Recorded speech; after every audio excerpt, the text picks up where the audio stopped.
Són 10 minuts els que falten per les 10 del matí. Ens ve molt a tomb que hagi coincidit el tema que us volíem proposar ara, just l'endemà de tancar un acord de govern, perquè ara que s'ha tancat i que, per tant, es desencalla una investidura i es pacta tota una estructura de govern i de conselleries, Esquerra i Junts tindran moltes coses sobre la taula, però una també és, no sé si dir-ne repartiment, perquè potser ja és una paraula pejorativa d'entrada, però sí l'adjudicació dels alts càrrecs de l'administració. Són prop de 500 alts càrrecs que estan a l'espera de notícies. Sobre la taula hi ha un debat que també és etern. Si el del turisme ho era, aquest també ho és. Sí, aquestes posicions directives s'han de nomenar discrecionalment, popularment dit a dit des del govern, o han de ser professionals o hi ha alternativa als sistemes. Quins són els pros i els contres de cada sistema? És el que volem plantejar amb el Pau Vila, investigador de l'Institut Ostrom. Bon dia i benvingut. Bon dia. I també amb l'Assumpta Barbén, secretària general de IAC-CATAC, que és la Candidatura Autònoma de Treballadors de l'Administració de Catalunya. Bon dia. Bon dia i benvinguda. Aquest institut,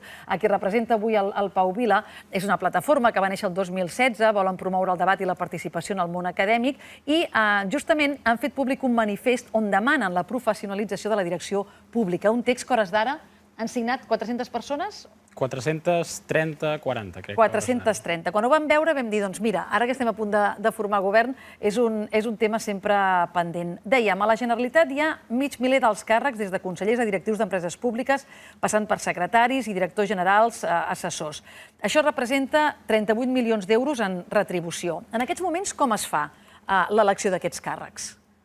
És el polític corresponent, és a dir, ara es nomenarà un govern i els consellers respectius doncs nomenen o mantenen, també poden mantenir en realitat tota la cúpula directiva que hi ha ara, però sota criteris estrictament polítics, polítics o altres afinitats. Normalment entenem que és afinitat política, però a vegades n'hi ha d'altres afinitats. Pot ser que els representants d'una unitat directiva tinguin algun coneixement sobre la mateixa, o pot ser que no. De fet, la qüestió és per què una persona que, per exemple, era director de l'Agència Catalana de l'Aigua, després passa a ser secretari general de Justícia. Resulta que sap de tot. O sigui, els alts directius saben de tot. Són grans professionals de tot el que passa a l'administració. Clar, per nosaltres això no és seriós. I, per altra banda, vull dir que nosaltres estaríem d'acord amb el fet... Anava a dir, ara m'esteu sorprenent. Jo pensava que no estaríeu d'acord, però escolta... Només amb un fet. Amb el fet que no pot ser que la direcció pública canviï cada 4 anys o menys. Amb sort. No, ara jo pensava que una de les coses que us volia preguntar també és si el fet que en aquestes últimes conteses electorals anem a cada 2-3 eleccions, no? Per tant, estem parlant d'una renovació de càrrecs que no és cada 4 anys, que és cada 3. Quina és la proposta de l'Institut? I en aquest punt entenc que aquí el sindicat de l'administració pública us ho compra. Sembla que sí. No tot. A veure, a mi m'agradaria puntualitzar que, clar, parlàvem ara de les legislatures de menys de 4 anys, que algunes són de 2, de 3, i sembla que ja és un patró, no? Això genera una problemàtica, que és que no només parlem de l'accés a l'alta administració, sinó també de la permanència en l'alta administració, no? Aleshores, el que nosaltres diem és, home, d'entrada, si només elegim aquests 500 càrrecs, que és aquesta xifra que s'ha dit més, d'un pool de persones que tenen un radi petit perquè són afins a unes forces polítiques, estem segurament deixant fora perfils que serien excel·lents professionals, que serien molt aptes i que no entren perquè no formen part d'aquest radi d'acció política. Però també hi ha la qüestió de la permanència. És a dir, ara, si hi hagués entre aquestes 500 persones grans professionals que fessin molt bé la seva feina, el que ens trobarem d'aquí 2 o 3 setmanes és que hi haurà una rotació bestial i que no es donarà l'opció de que les millors persones que estan dins puguin seguir la seva funció senzillament perquè hi ha hagut un canvi de cromos a una conselleria o en un ens i que aquestes persones han deixat de formar part del radi d'acció del color polític que tocaria ara. Quina és la proposta del manifest? És a dir, quina és l'alternativa al sistema que funciona? La proposta del manifest, el manifest d'entrada parteix d'una observació que és que, segons l'OCDE, a Espanya, juntament amb Xile i amb Turquia, tenen un 95% d'alta funció pública vinculada al color polític. I això, en realitat, és una anomalia, perquè veiem com molts altres països... Aquí a Catalunya hi és, també? És a dir, respondria als mateixos percentatges respondria a un tota percentatge similar. Espanya. Aleshores, aquí la qüestió no es tracta de fer una proposta d'alguna manera trencadora o innovadora, sinó simplement d'alinear-nos amb el que passa a l'OCDE, que és que l'alta funció pública no sigui tan dependent del color polític o de les tendències polítiques, i especialment si anem en un escenari de legislatures molt curtes. La proposta és la professionalització, és a dir, que s'executi amb criteris de meritocràcia, de que persones que no formen part d'un determinat entorn polític puguin accedir per mèrits propis i, sobretot, que puguin tenir una certa permanència en el seu lloc quan s'esgoti la legislatura o el temps que aquell color polític que ara els ha nomenat deixi de ser el que controla aquell ens. Aleshores, aquesta és una proposta que tampoc és nova, perquè ve d'un projecte de llei que es remunta al 2015, que ha passat per tota mena d'entrebancs i de via crucis, i que, per tant, no es tracta de plantejar ara una proposta nova, diguéssim, de zero, sinó que es tracta de ressuscitar un debat que ha anat i vingut i que ara mateix estava una mica dorment. Quina és la pega de la seva proposta, si és que en té? Doncs la pega és, primera, que no tenim cap garantia que aquests directius, suposats directius públics, perquè, clar, ell deia, els directius públics que marxen, no? Imaginem-nos que a sobre, que estan escollits a dit, que tenen una línia política, es quedessin. O sigui, clar, tindríem una administració totalment polititzada per sempre més.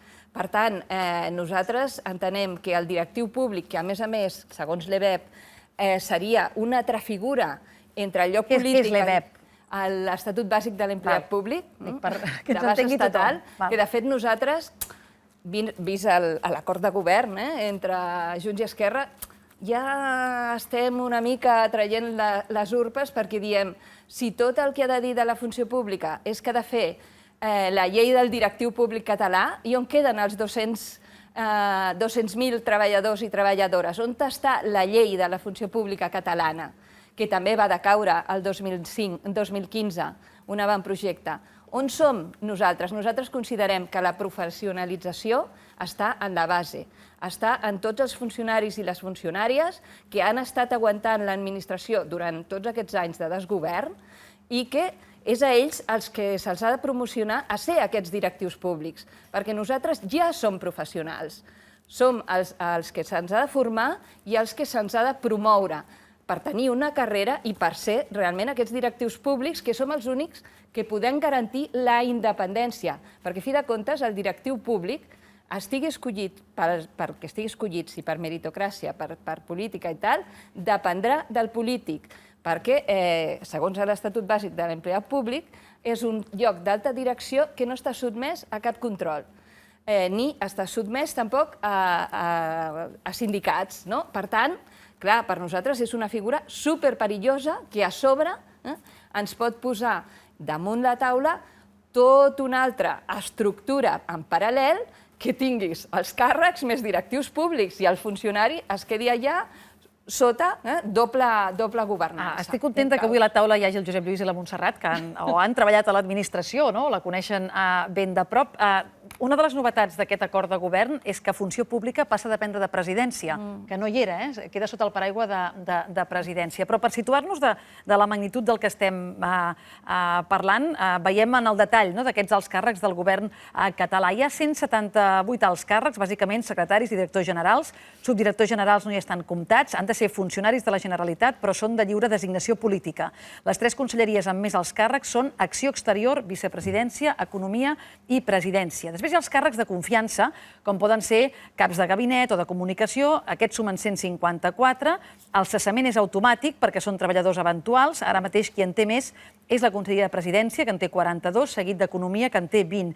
I encara hi hem d'afegir 149 directius d'ens públics, que això són fundacions, consorcis, agències, instituts, m'imagino aquesta casa, és a dir, tot d'altres directius. Clar, que se'ls nomeni a dit sempre està renyit amb que siguin professionals? I quin punt, i ara miro també cap al Josep Lluís i la Montserrat, fins a quin punt un polític diu jo necessito una cadena de confiança també al meu costat, no necessito només el millor professional. Després això pot ser la trampa per on es poden colar moltes coses, però la cadena de confiança també és necessària? Jo crec que aquí el debat que hem de tenir és com de capilar és això cap avall. És a dir, segurament estaríem d'acord que hi ha un Parlament que és polític, un president del govern i unes conselleries que són polítiques, i després la discussió que podem tenir és aquest nivell de politització, com de capilar ha de ser cap avall. És a dir, fins a quin nivell baixa. Aleshores, el manifest que promou l'Institut Ostrom del que parteix és de l'observació que la capilaritat aquesta que tenim a Catalunya, és a dir, com s'expandeix la taca d'oli de la direcció pública no professional, és una anomalia. És a dir, no està alineada amb el que passa a Europa. I, per tant, segurament ens hem excedit en portar càrrecs no professionalitzats a estaments on els nostres veïns i en el nostre entorn no és així. Això no vol dir que hagin de desaparèixer per complet tota mena de càrrecs polítics. És a dir, també de vegades es barreja això amb el debat de la tecnocràcia. És a dir, evidentment hi ha d'haver espais polítics, la presidència del govern i les conselleries són polítiques, la discussió és cal que hi hagi 500, més de 500 alt càrrecs polítics i cal que determinats ens o organismes, parlàvem d'aquesta casa, però n'hi ha molts a Catalunya d'instituts, d'organismes i d'ensos que potser no és tan evident per quina raó haurien de respondre a una cadena de confiances. No és un breument, que els vull escoltar amb ells, sobretot, però he pensat, està bé saber... No és un tema gens senzill de resoldre, no? D'entrada, el que potser sí que hi ha accés aquí a Catalunya és un accés d'allò que alguns anomenen inicialisme, és a dir, tot sembla que comencen quan un hi arriba, no? Per tant, entren al govern, tots fora, quan ja han après d'acabar la pel·lícula, diu que ja sabia dir pel·lícula, en diuen film. Bé, doncs és això, no? És a dir, tots canviats. Però això és fruit d'una desconfiança, Josep Lluís? Tu que hi has estat? Bé, jo crec que és fruit de... Si ho estem polititzant des de l'inici dels temps, clar, tu entres amb els teus i dius, aquests no deuen ser dels meus. Jo crec que és fruit d'una escassa pràctica democràtica regular i convencional, no? Ara, si bé això és excessiu, és a dir, que més de 500 càrrecs siguin tots a dit de confiança política, és obvi que hi ha uns càrrecs molt sensibles que han de ser necessàriament de confiança política, això, vaja, confio que no ho discuteixi ningú. En canvi, anar a l'altre extrem, que tots siguin tècnics, doncs també està fora, al meu entendre, de tota lògica. A Espanya n'hi ha exemples bastant clars. El Tribunal d'Ordre Públic, que passen gairebé tots a l'Audiència Nacional, i aquests sí que no tenen cap mania, no? Vull dir, i és allò que dius, no, vaig allà i sempre en taula els mateixos funcionaris, mànica, canvien els governs, però n'hi ha uns que hi són sempre. A França això són els enarques, que diuen, els sortits a l'Escola Nacional d'Administració Pública. Ara estan en qüestió també, Macron... Ara se la carrega, no? L'ideal seria poder fer una barreja, diguem-ne, entre aquells que hi arriben per mèrits propis com a carrera professional i aquells altres que necessàriament són de nomenament polític. És lògic que quan algú arriba a un govern procuri envoltar-se de gent competent, però aquí voldria fer el matís, que gent competent no vol dir gent competent dintre del partit, sinó gent competent en la matèria, que lògicament, ideològicament, siguin afins al que representa aquell partit, que en definitiva és qui ha guanyat les eleccions i qui per això fa el govern, sabent que després aquí ve la disparitat de temes amb els sous. El president de la Generalitat de Catalunya no és qui més cobra a Catalunya. Hi ha funcionaris, per dir-ho així, o alts càrrecs, perdó, rectifico, hi ha alts càrrecs que cobren més que el president de la Generalitat.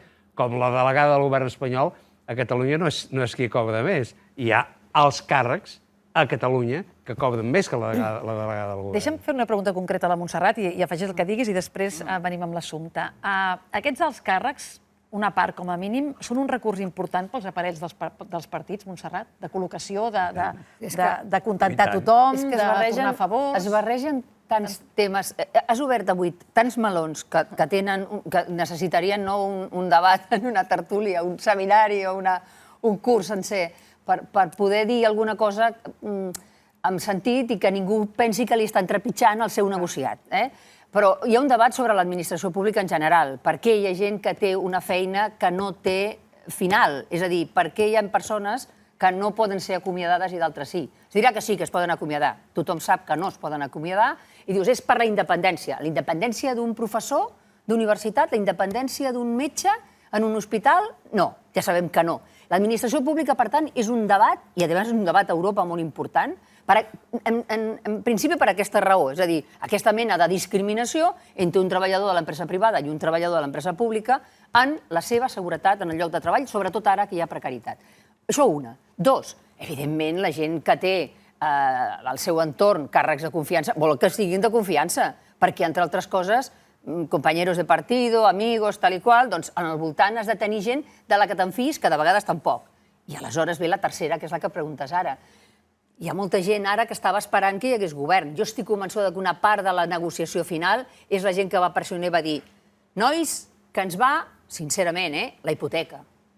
Ens va casa nostra. Ens va la feina de demà. Sabem que repetiríem amb vosaltres i no hem de repetir? I ara vosaltres diu que anem a eleccions i vés a saber si no és el 52% ni tocar-ho. I, per tant, algú ha pressionat o no havia de pressionar i han caigut de la banda del sentit comú.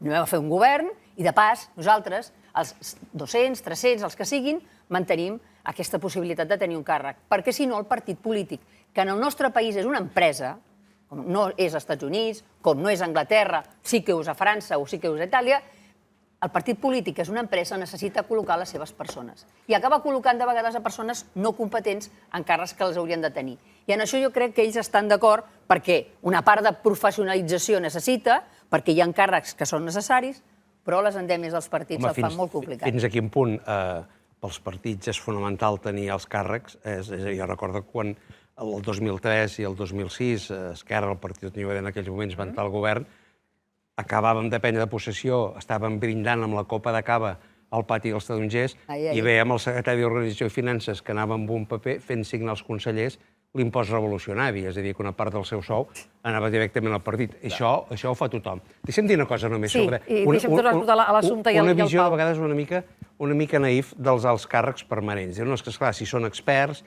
són els funcionaris, doncs... Però, escolta, els alts funcionaris també tenen ideologia política, No hi ha ningú que no tingui ideologia política. Millor que en un lloc hi hagi una persona que sigui competent en la matèria tècnica, temàtica, de la seva responsabilitat, però tampoc no siguem tan ingenus de pensar que perquè és un magnífic no sé què, arquitecte, químic o metge, no té ideologia política. No podrà ser conseller. No podrà ser conseller. Tothom té ideologia política. Assumpte, de les moltes coses que s'han dit i de la vostra posició en aquest debat que l'heu posat sobre la taula i que no sé si serà el moment d'obrir-lo per part dels partits o per part dels governs, però vaja, ja que estem en el moment fundacional d'un nou govern. Sí, una de les coses que deia ella que no estem d'acord. És a dir, fins i tot el mestre, el professor, professora, necessita la independència. No és veritat que a les aules tu no hagis de ser independent. On estan les diferents loxes? Per què tant interès cada vegada que hi ha un nou govern en canviar la llei d'ordenament educatiu? Doncs, justament, el futur de les nostres generacions... Però afecta tots, també els privats. Qui els influeix? El professorat. Per això el professorat, sobretot el públic, necessita ser independent i tenir autonomia de decisió en el seu àmbit. Però hi ha escoles privades que funcionen també com les públiques. Però és que nosaltres no volem escoles privades, volem que tot l'ensenyament sigui públic. Tampoc volem una doble escolarització. Aquest no és el tema, Això és un altre tema. La pregunta és per què hi ha gent que té capacitat de mantenir el seu lloc de treball i d'altra no fent la mateixa feina? No si t'agrada la pública o la privada. És que tothom hauria de mantenir el seu lloc de treball. I tant, però tot igual. Nosaltres no defensem que el sistema públic sigui únic. No, no. Nosaltres defensem que l'empresa privada el dret a la permanència al lloc de treball, òbviament. Però el dret a la permanència de lo normal. Però aquest és el tema. Estàvem dels càrrecs. Parlant de precarització. Clar, em fa gràcia, ara que deia, clar, hi ha tots aquests dies 200 i escaig càrrecs de Junts que es quedaran sense feina. I el 50% del personal interí de 200.000 treballadors que es poden quedar al carrer d'un dia per un altre i al qual Junts no ha estat capaç de donar resposta en els darrers anys després de posar-li damunt la taula diferents propostes? Què passa amb aquest treballador en precari que porta 20 anys sense unes oposicions... Crec que ha estat Miquel Iceta, que ara és conseller d'Administració. Sí, ell també ministre. Crec que acaba d'anunciar un pla, és un esborrany, per canviar també l'accés a l'ocupació pública i ha dit que penalitzarien les administracions que tinguin interins perpetus. Però vaja, aquest no era el tema. A mi, si em permeteu fer un apunt, s'ha parlat del dret a la permanència, a tenir un lloc de treball i ocupar-lo. Jo crec que per sortir-nos una mica en aquest debat hauríem de fer un símil. Dèiem, la Generalitat seria l'empresa més gran de Catalunya, segurament en nombre de treballadors, també en pressupost, si fos una empresa.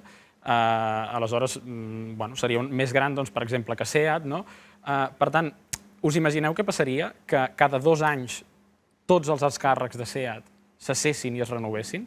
És a dir, aquí hi ha un problema ja no d'eficiència, sinó de capacitat de mantenir un mínim projecte permanent en el temps, perquè es perd constantment aquest know-how, aquest bagatge adquirit, i constantment s'està habituant una persona que acaba d'entrar i quan està habituada doncs està marxant. I això jo no entenc com encaixa amb aquest concepte que ha sortit aquí del dret a la permanència. És a dir, jo crec que el sistema no professional precisament el que fa és provocar una rotació que ni és eficient, ni permet mantenir uns projectes mínimament coherents en el si de l'administració, ni garanteix el dret a la permanència dels alts càrrecs, independentment del que pugui passar amb els interins, que entenc que donaria per un altre debat. Sí que permet uns projectes coherents perquè són els funcionaris i les funcionàries les que estan portant a terme aquests projectes. És a dir, després que ara hi ha un canvi, no? Fins que aquestes persones, noves o no, es tornin a sentar, perquè encara que no canviïn els directors o secretaris, clar, tenen una nova direcció que els donarà noves instruccions, i això cap avall. Si la base no segueix fent la seva feina, no segueix fent les seves directrius, a veure, això seria un desastre. Si agafem, per exemple, algun model dels països llatinoamericans, que no canvia la cúpula, sinó tot, cada vegada que hi ha canvi de govern, això seria un desastre. És a dir, no és només la independència, és el bon funcionament de l'administració pública el que ha de garantir que no es pugui canviar a tothom cada vegada que hi ha govern, perquè si no, no funcionaria res. En la proposta del manifest, si no és lliure designació, tu deies meritocràcia. Molt bé, això és una paraula, però que s'ha de sustentar amb algun mètode concret. Ara parlàveu de l'ENA, francesa, que ara Macron l'ha qüestionat, és l'escola dels alts funcionaris de l'estat francès, justament per massa elitista i per generar professionals potser desconnectats una mica de la realitat. Clar, en el nostre cas, d'on haurien de sortir aquests professionals? Nosaltres el que defensem és la lliure concurrència. És a dir, al final és una qüestió purament probabilística. En aquesta taula som 5 persones, entre 5 persones hi ha més probabilitats que hi hagi un genial candidat per presidir qualsevol ens públic que si... La Lídia, per exemple. La Lídia, per exemple. Segur que hi hauria més probabilitats que si fem un subgrup d'aquesta taula de 2 o 3 persones. Per tant, com més ampli sigui el grup del qual es puguin agafar o pescar els futurs als funcionaris, més probabilitats hi ha de trobar els millors candidats. I si ens circumscrim amb un cercle, diguem-ne, només proper a un determinat partit, segurament estem deixant fora candidats que serien excel·lents. En el cas francès, tampoc és un model que jo crec que des de l'Institut Ostrom estiguem particularment a favor, perquè no resol una d'aquestes qüestions, que és la de la centralització. És a dir, no es crea un radi entorn a un partit polític o a una afinitat, sinó que es crea un radi entorn a una determinada escola. I al final, totes dues coses, tant si es fa a partir del partit com a partir d'una escola, el que s'està avançant és cap a eliminar la lliure concurrència, és a dir, deixar fora grans candidats que no tenen accés a aquestes posicions perquè no són de lliure concurrència. Però al final, el que jo crec que em preguntaves, Lídia, és que com es defineix? És a dir, quins són els criteris per escollir les persones més adequades, tenint en compte que els entorns polítics sí que canvien i que cadascú té el seu model. Per tant, com dius, aquest càrrec concret, en raó, què ha de fer i qui ha de ser el que analitzi aquesta candidatura val, aquesta no val? Si tu has de pescar en un munt tal, doncs aleshores, tenint en compte el color polític, què haurà de fer el tribunal, per dir-ho d'alguna manera? Fixa't que això ja ho hem resolt, perquè realment aquí el que estem parlant és que a la nostra administració conviuen figures que són meritocràtiques o que s'han escollit per un procés de mèrits objectius amb persones nomenades a dit. Per tant, el que estem discutint és on col·locar aquest llindar, no? És a dir, tenim 500 persones, la reduïm a 100, on col·loquem aquest llindar? Per tant, realment, aquest problema que planteges, que l'entenc i que és real, però ja està resolt, perquè ja hi ha figures... El mètode seria el mateix? Bueno, en tot cas... Però t'adones que, per tant, entrem en l'altre, no? En la proximitat. Seria segurament un altre serrell, no?, a resoldre, però com a mínim jo crec que resoldríem un gran elefant en l'habitació, que és que estem desalineats de la mitjana de l'OCDE en aquest aspecte.